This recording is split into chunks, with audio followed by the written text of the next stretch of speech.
नमस्कार। बहुत बहुत स्वागत है आपका आयुर्वेद पर आधारित हमारे इस बेहद खास कार्यक्रम स्वस्थ विचार में। मैं हूं आपके साथ आपका साथी विकास। दर्शकों, स्वस्थ विचार कार्यक्रम एकमात्र ऐसा कार्यक्रम है जिसमें आपको आयुर्वेद की जानकारी दी जाती है। आयुर्वेद के तमाम उन रहस्यों से पर्दा उठाया जाता है, उन रहस्यों को आप तक पहुंचाया जाता है और साथ ही साथ घरेलू नुस्खों से आपको परिचय कराया जाता है। यानी हम हर प्रकार के रोगों से जूझ सकते हैं। हमारा स्वयं का शरीर एक प्रकार से औषधालय होता है। हमारे शरीर में रोगों से लड़ने की क्षमता मौजूद है, बस ज़रूरी है उस क्षमता को मजबूत करना। हम कैसे तमाम अनचाहे रोगों को एक सुरक्षा घेरा बनाकर सभी प्रकार के रोगों को अपने शरीर से दूर रख सकते हैं, ये चीज़ें कैसे संभव होंगी, वो सारी जानकारी आपको इस कार्यक्रम के माध्यम से दी जाती है। और इस वजह से हम ये प्रयास भी करते हैं कि आपके अंदर हम एक ऐसी जागरूकता लेकर आएँ ताकि आप अपने रोज़ की जो जीवनचर्या है आपकी, उसमें से थोड़ा सा समय निकाल कर अपनी सेहत के ऊपर ध्यान दें। जब आप अपनी सेहत पर ध्यान देंगे तो यकीनन हर प्रकार के रोगों से तो आप स्वतः ही अपने आप को मुक्त रख पाएंगे। और इन सभी विषयों में हमारा मार्गदर्शन करते हैं जाने माने आयुर्वेद के ज्ञाता गायत्री सिद्ध पंडित श्री लक्ष्मण दास रतन भारद्वाज जी। चलिए पहले गुरु जी का स्वागत करेंगे, कार्यक्रम की शुरुआत करते हैं। गुरु जी नमस्कार। स्वस्थ विचार कार्यक्रम में एक नहीं दो नहीं बल्कि हर रोज़ हम यानी रोज़ाना आपको एक एक नए नए विषय पर चर्चा करते हैं, आपको जानकारी देते हैं और घरेलू नुस्खे आपको बताते हैं कैसे आप अपने आप अपना स्वयं का उपचार कर सकते हैं। यदि इनसे जो यानी जो कार्यक्रम में जो रोग के बारे में चर्चा होती है उससे संबंधित कोई भी आपके साथ रोग होता है तो आप उसको स्वतः ही ठीक कर पाते हैं। लेकिन ये होगा तब जब आपको जानकारी होगी और इस कार्यक्रम में बताए गए नुस्खे आप कार्यक्रम को ध्यानपूर्वक सुनेंगे, समझेंगे और लिख कर रख लेंगे उन नुस्खों को, तो यकीनन आप अपने रोग को शुरू होने के दौरान ही ख़त्म भी कर सकते हैं और आपको कोई परेशानी भी नहीं होगी। इसलिए हम आप सभी को याद भी दिलाते हैं कि जब भी आप इस कार्यक्रम को देखने बैठे तो कॉपी और पेन लेकर ज़रूर बैठा करें। और यदि आपके साथ किसी प्रकार का रोग है और उसके संबंध में आप कोई सवाल आपके जहन में उठ रहा है तो आप सीधे तौर पर इस कार्यक्रम से जुड़ सकते हैं। फ़ोन उठाएं, हमें कॉल करें या आप हमें व्हाट्सएप के ज़रिए संदेश भी भेज सकते हैं। व्हाट्सएप मैसेज में लिखें अपना नाम, उम्र, कहाँ से बात कर रहे हैं और पूरा सवाल हमें लिखकर भेजें ताकि आपका सवाल लिया जा सके और आपको मार्गदर्शन प्राप्त हो सके। चलिए आगे बढ़ते हैं कार्यक्रम में और शुरू करते हैं अपने नए विषय पर चर्चा। लेकिन कार्यक्रम में आपको विषय पर जब हम चर्चा करने जाते हैं तो आपको उस कार्यक्रम को ध्यानपूर्वक सुनना होता है, समझना होता है, उन चीज़ों को अपने दिनचर्या में शामिल भी ज़रूर करना होता है। आगे बढ़ते हैं, अपने नए विषय पर चर्चा शुरू करते हैं। गुरु जी, आज के इस अंक में हम बात करेंगे दांतों को लेकर। दांतों में सबसे बड़ा जो नुस्ख उत्पन्न होता है वो है दांतों का दर्द। बहुत असहनीय दर्द उत्पन्न होता है, पीड़ादायी होता है। वो एक ऐसा दर्द होता है ना तो दांत निकलता ही है और ना ही दांत के साथ हम रह भी पाते हैं। दर्द भी बेइंतहा होता है, ना खाया जाता है ना पिया जाता है, यहाँ तक कि मुंह से आवाज़ भी ठीक से नहीं निकल पाती है। तो सबसे पहले मैं जानना चाहूँ आखिर दांतों के दर्द की कौन कौन सी वजह मुख्य तौर पर होती है? देखो, दांत में दर्द होने का कारण है, इसके 8-10 कारण हैं। जी सबसे पहला कारण तो है आपकी चाय, कॉफ़ी और चीनी। जी दूसरा कारण है कि आपकी दांतन ठीक नहीं करनी। आप जो सुबह उठ के ब्रश से किसी भी किस्म का क्रीम दांतों में मल के दांत साफ करते ही होता है, मारे हुए जानवरों की हड्डियों का चूरा यदि दांतों में कहीं भी फंस गया और आपका दांतन कूर्णा करने के बाद नहीं निकला तो उसमें कीड़ा पैदा कर देता है। अब कारण कोई भी है दांत में दर्द होने का, या आपने कुछ ऐसी चीज़ें खाई हैं जिससे आपके दांतों के अंदर नज़ला पैदा हो गया, तो आपके दांत हिलेंगे, आपको चीज़ चबाने में भी दिक्कत होगी, यहाँ तक कि मसूड़े भी फूट जाते हैं। परंतु स्वास्थ्य विचार एकमात्र आश्रम ऐसा है कि ना तो रोगी से पूछा जाता है कि आपको तकलीफ क्या है, ना ही कोई कागज पत्र देखा जाता है उसका, ना किसी मशीन से टेस्ट किया जाता है। बुधवार की मैं छुट्टी रखता हूँ। गुरुवार से लेकर मंगलवार तक नाड़ी परीक्षण करता हूँ। नाड़ी परीक्षण का नियम है कि जिस दिन आना उस दिन रात्रि 10 बजे तक खा पी के दातन कूड़ा करके बड़ी इलायची मुँह में रख के चूसते हैं और सुबह 9 से 10 के अंदर अपना नामकरण करा के 10 से 12 नाड़ी परीक्षण कराते हैं। और नाड़ी परीक्षण में मैं खुद बोलता हूँ कि आपको ये बीमारी है, कितनी पुरानी है, उसके अनुसार फिर दवाइयाँ दी जाती हैं। अब दांत दर्द को आप गोलियाँ खा के, पेन किलर खा के बंद करेंगे तो कुछ समय के लिए होगा, परमानेंट नहीं होगा। परंतु जो उपचार मैं आपको बताने जा रहा हूँ, यदि आप इस उपचार को नियम से करते हैं तो ये परमानेंट दांत का दर्द ऐसे करेगा छू मंत्र। कटेरी बड़ी हो चाहे छोटी हो, कटेरी का पका हुए बीज के आग जला के और एक जो हुक्का पीने वाले चिल्म होती है मिट्टी की, वो चिल्म ले ले,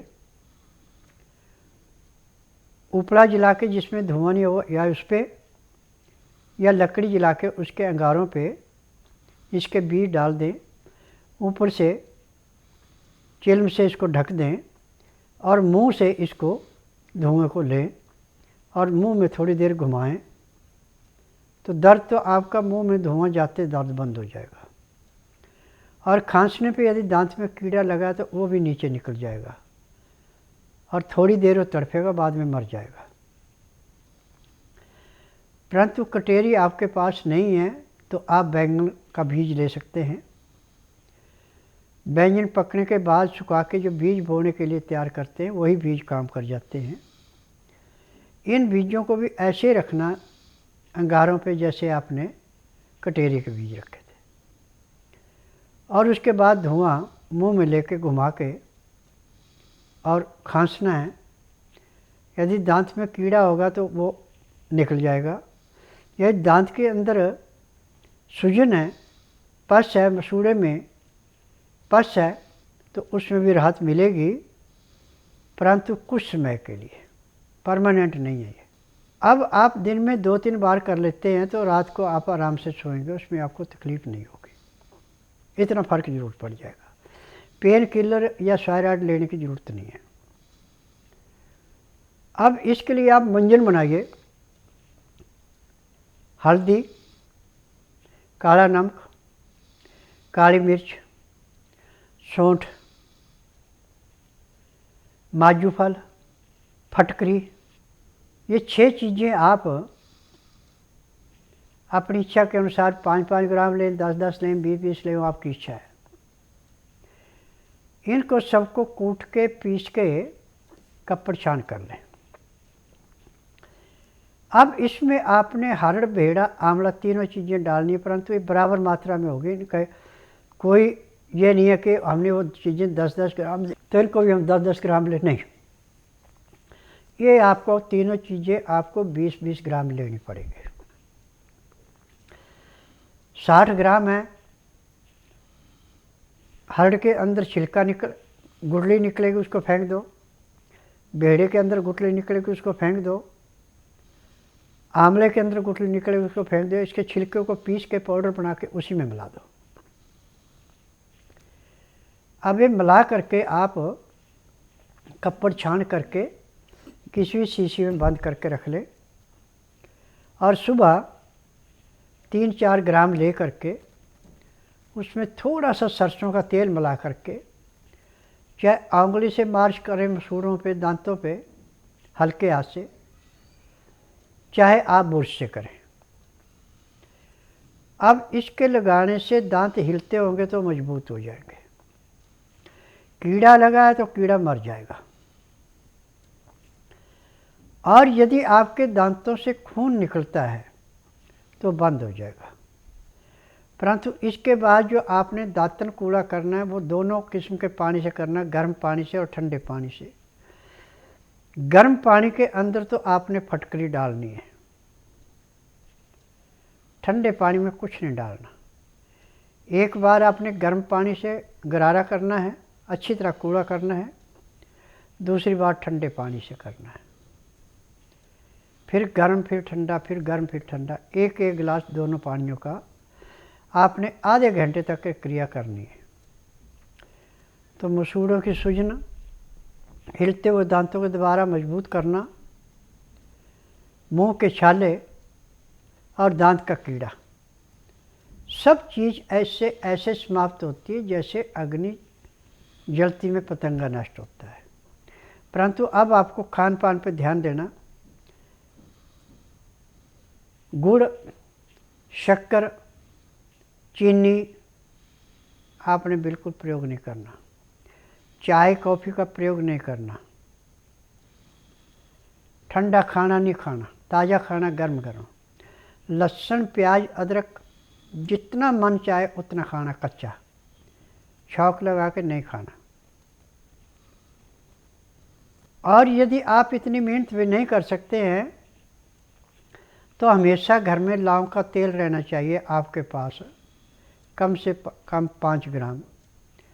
कभी भी दांत में दर्द हो जाए, तकलीफ़ बढ़ जाए तो रुई का खोवा लिया, लौंग का तेल लगाया और जहाँ दांत में दर्द वहाँ रख दिया। दांत में लगने के 1 सेकंड के अंदर दर्द बंद हो जाएगा। और कीड़ा यदि उस दांत के अंदर, तो वो कीड़ा भी मर जाए, उस रुई के साथ ही आ जाएगा। यदि लौंग का तेल घर में नहीं रख सकते तो लहसुन तो हमेशा हर एक के घर में होता ही है। लहसुन की एक तुल्ली लेके छील करके जिस दांत में आपको दर्द हो रहा है उस दांत में चिबा के आपको कम से कम 10 मिनट तक मुंह बंद रखना। जैसे जैसे लहसुन का रस दांत के अंदर रचता जाएगा, दर्द कम होता जाएगा। परंतु यदि पूरे मसूड़े में दर्द हो रहा है, सूजन है, तो लहसुन को पानी में मिला के इसके गरारे करने हैं। और गरारे भी 1 गिलास गुनगुने पानी में मिला के कम से कम आधा घंटा करने, आपको दर्द नहीं होगा। परंतु दिन का खाना जो आपका सूर्य उदय होने से लेके 10 बजे के अंदर अंदर खाना खा लेना चाहिए। और खाना खाते समय भी 2 गिलास गर्म पानी लहसुन प्याज अदरक का रस मिला के पीना है। उसका तरीका है कि 2-4 ग्रास खाना खाया, 2 घुट पानी पिया, फिर 2-4 ग्रास खाना खाया, 2 घुट पानी पिया। पानी पीने में, खाना खाने में यदि आप 1 घंटा लगा देते हैं तो मैं तो दावे से कह सकता हूँ कि ज़िंदगी में जब तक आपके अंदर सांस है तब तक आपको कोई रोग होगा नहीं, ना डॉक्टर हकीम के पास जाना पड़ेगा। परंतु जब हम खाना खाते समय पानी नहीं पीते हैं, पानी पीते हैं खाना खाने के घंटे 1.5 घंटे बाद, तो रोगों को निमंत्रण मिलता है। आज मेरे अलावा आपको कोई नहीं मिलेगा ऐसा कहने वाला कि खाना खाने के साथ पानी पियो। चाहे प्रवक्ता है, चाहे योगी हैं, चाहे वैद्य है, चाहे हकीम है, सब कहते हैं खाना खाते समय पानी मत पियो, पानी पियो घंटे 1.5 घंटे बाद। यही आपको सबसे ज़्यादा बीमारियां देता है। आज जो कैंसर, टीबी, दाद चम्बल, एक्जिमा, गठिया, हार्ट ब्लॉकिंग, ये सब दवाइयाँ की देन है जो इंग्लिश दवाइयाँ खाते हैं आप। एलोपैथिक में तो कोई दवाई किसी रोग की बनी नहीं पूरे संसार के अंदर, वो बिजनेस है, वो सिर्फ रोग को दबाने के लिए है। इसका नशा होता है किसी का 2 घंटे, किसी का 4, किसी का 6, किसी का 8, 8 से फालतू नहीं होता। परंतु जो स्वस्थ विचार की दवाइयाँ हैं, इनमें किस्में नसनिया जड़ी बूटियाँ हैं, पेड़ पौधों की छालें हैं, पत्ते हैं, फल हैं, फूल हैं, जिनसे दवाइयाँ बनाई जाती हैं। और इन दवाइयों का कोई साइड इफ़ेक्ट नहीं है। एलोपैथिक दवाई ओवरडोज भी नुकसान करती है, अंडरडोज भी नुकसान करती है। बराबर मात्रा में ली जाए तो सुन तो कर देती शरीर को, परंतु रोग काटती नहीं है। परंतु स्वस्थ विचार एकमात्र आश्रम ऐसा है कि हर एक रोग यहाँ पे ऐसे समाप्त किया जाता है जैसे कूड़े करकट के ढेर को माचिस की तिल्ली जला के समाप्त करती है। और यहाँ पे ना तो रोगी को मुंह से बोलना पड़ता कि मुझे तकलीफ़ है, ना कागज पत्तर लाना पड़ता है, ना ही किसी मशीनों से टेस्ट किया जाता है। यह सब नाड़ी परीक्षण में पैर के तलुए से सिर के बाल तक जो भी रोग मिलते सब दवाइयाँ दी जाती हैं। और इन दवाइयों की विशेषता कि एक खुराक लेने के 10 मिनट के अंदर रोगी को महसूस होता है कि हाँ अब मेरे को कुछ राहत मिली। आज मुझे इस बात की खुशी है कि जब डॉक्टर हकीम सब हाथ खड़े कर देते हैं, रोगी मेरे पास आता है, तो उसी दिन रोगी को 10 से 15% आराम भी मिल जाता है। मेरा नाम राजेश कुमार है। मैं फरीदाबाद से आया हूँ। मुझे 6 साल से एंकोलाइजिंग स्पॉन्डिलाइटिस डॉक्टर ने बताया हुआ था। उसका ट्रीटमेंट मैंने बॉम्बे से, दिल्ली से, फरीदाबाद से, बनारस से, कई जगह से लिया, लेकिन कोई आराम नहीं हुआ। मेरे शरीर की अकड़न जकड़न बहुत ज़्यादा बढ़ गई थी। चलने फिरने में, उठने बैठने में, लेटने में, घूमने फिरने में, झुकने में, हर जगह बहुत दिक्कत थी। फिर यहाँ पे हम आए, यहाँ से हमने अपना इलाज करवाया। यहाँ पे इलाज करवाते करवाते करीब 6 महीने हो गए। तभी मुझे 50% से ऊपर फ़ायदा हो चुका है। मेरा नाम भैरोदान है। मैं बैंक के अंदर मैनेजर हूँ और हमारी जो पत्नी के जो कमर में दर्द रहता था और कई सालों से रह रहा था, कई जगह उन्होंने दिखाया, लेकिन उसके बावजूद भी उनका कोई दर्द में फ़र्क नहीं पड़ा। आखिर में इस जो हम शाम को देखते थे गुरुजी का प्रोग्राम, जिसके अंदर जो हम उससे सबक सीखा कि यहाँ पर भी इलाज होता है, और उस कारण से जो पत्नी को यहाँ दिखाया और 1 महीने के इलाज में ही उनको कायाकल्प हो गया और काफ़ी जो है फ़र्क आ गया और आज बिल्कुल वो तंदुरुस्त है। फिलहाल आगे बढ़ते हैं कार्यक्रम में। दर्शक हमारे साथ जुड़ गए हैं लाइन पर, आइए उनसे बात करते हैं। हेलो। हेलो। नमस्कार। हाँ जी नमस्कार जी। क्या शुभ नाम है आपका? जी जितेंद्र कुमार। जितेंद्र जी, कहाँ से बात कर रहे हैं आप? जी मैं यूपी से बात कर रहा हूँ। गुरुजी आपको सुन रहे हैं, पूछिए क्या सवाल है आपका? जी गुरुजी नमस्कार। नमस्कार बेटा। जी जी गुरुजी, मैं काफ़ी साल से पेट में दिक्कत रहती है मेरे। किस तरीके की दिक्कत है आपको? जी गैस, कब्ज, अफारा, मैं खाना नहीं पचता, काफ़ी साल हो चुके, दवाई बहुत करवा चुका हूँ काफ़ी समय से। देखो बेटा, लीवर यदि किसी का पचाए नहीं, पैंक्रियास इंसुलिन नहीं बनाए, पित्त में तेजाब बढ़ जाए तो बीमारी पैदा होती है। और इसका इलाज आज पूरे संसार में आयुर्वेद, यूनानी, होम्योपैथिक, नेचुरल्स का, एलोपैथिक में बिल्कुल नहीं है। दवाइयों का नशा होता है, थोड़ी देर के लिए आराम मिलता है, उसके बाद फिर रोग बढ़ता है। स्वस्थ विचार आश्रम में ना तो रोगी मुंह से बोलता है कि मुझे तकलीफ़ है, ना कागज पत्तर लाना पड़ता है, ना किसी मशीन से टेस्ट करते हैं। यहाँ का नियम है कि जिस दिन आना है उस दिन रात्रि 10 बजे तक खा पी के दातन कूड़ा करके बड़ी इलायची मुंह में रख के चूसते रहें। सुबह 9 से 10 के अंदर अपना नामकरण कराएं। 10 से 12 में नाड़ी परीक्षण करता हूँ। नाड़ी परीक्षण में पैर के तलुए से सिर के बाल तक की MRI, CT scan, x-ray, ultrasound, ECG, sonography सब कुछ 5 सेकंड में हो जाते हैं। उसमें जो भी कमी शरीर के अंदर पाई जाती है दवाइयाँ दी जाती हैं। दवाइयाँ खाने की हैं, दवाइयाँ पीने की हैं, मालिश करने के तेल हैं, आँख में, नाक में, कान में डालने की दवाइयाँ हैं। इन दवाइयों को लेने के 10 मिनट के अंदर रोगी को कम से कम 10 से 15% आराम मिल जाता है। और शाम को 3:30 बजे एक्को प्रेशर किया जाता है। यदि किसी की नाभ भी अपनी जगह से हटी है तो उसको अपनी जगह पे बुलाया जाता है। और जिस दिन आप आएंगे उस दिन के बाद आपको कब्ज, गैस तो रहेगी नहीं। यदि दवाइयाँ आप नियम से खाएंगे तो 1 महीने का इलाज है, और 1 महीने के बाद आपने जैसे भी मर्जी खाना पीना खाएं पिएं, आपको कोई तकलीफ़ पेट में दोबारा नहीं होगी। फिलहाल आगे बढ़ते हैं। एक और दर्शक हमारे साथ हैं लाइन पर, उनसे भी बात करते हैं। हेलो। हेलो। नमस्कार। नमस्कार सर। जी, क्या शुभ नाम? सबसे पहले मैं नमूना सर, जिसे चलने में मुश्किल हो रही है। मैं आना भी चाहता हूँ आपके पास पर आ नहीं पा रहा।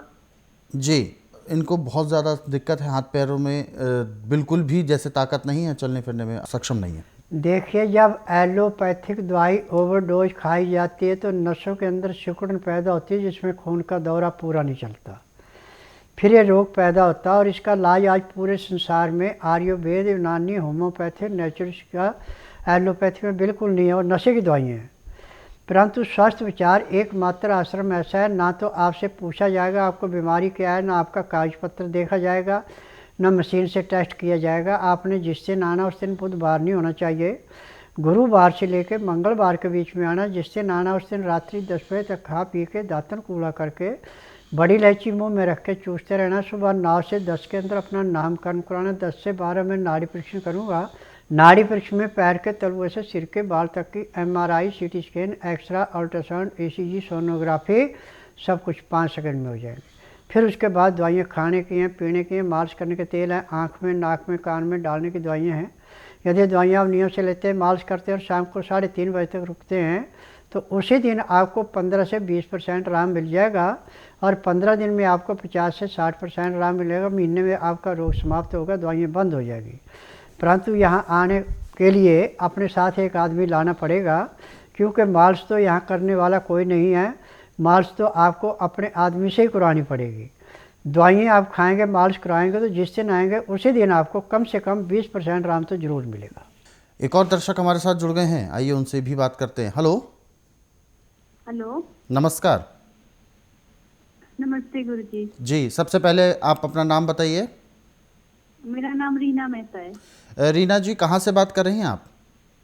ये मैं शिमला से बात कर रही हूँ। बिल्कुल, गुरुजी आपको सुन रहे हैं, पूछिए क्या सवाल है आपका।